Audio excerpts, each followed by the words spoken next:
If you're a line manager and you are having some serious issues with underperformance in your team, or maybe there's a particular person that is underperforming, here are 4 things you should think about when preparing for your conversation.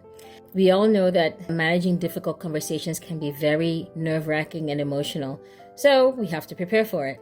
First thing you have to do is prepare yourself. You want to be able to address all the potential emotions that could come up. The second thing is you want to prepare for the meeting, and that means gathering all the information, everything that you need to know about the situation, the facts, the behavior. Make sure you have all that documented.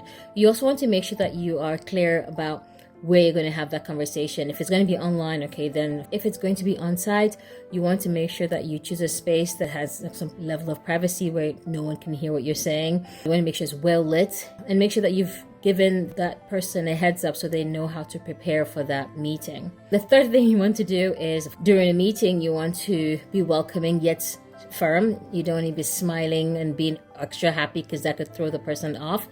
But what you want to do is you want to set the stage, and that means setting the plan and the structure of the conversation so that they know what's going to happen. You also want to be able to address then with all the facts you've gathered and the behaviors that you've noticed, you want to be able to set them on the table, clearly explaining to this person what has happened and how that has impacted the team.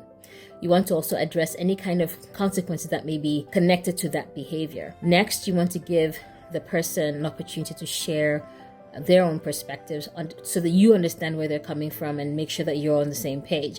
At the end of this conversation, you want to be able to make sure that you've landed on a clearly defined plan of what to do next. So there must be some kind of improvement plan moving forward. At the end of the conversation, it's extremely important that you document. So you want to document everything you've agreed on, and then of course write an email to make sure there's a trail.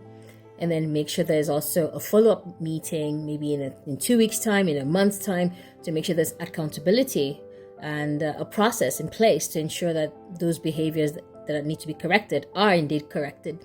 So these are some things to think about when you're preparing for difficult conversation. It's not easy talking about underperformance, but it's extremely important as a line manager not to shy away from having this conversation, because the longer you take, the more difficult it will become. And then, of course, you will lose credibility in your team. So anytime you see that there's underperformance for whatever reason, call it out, go through the process and try and understand the root cause, and then provide the necessary support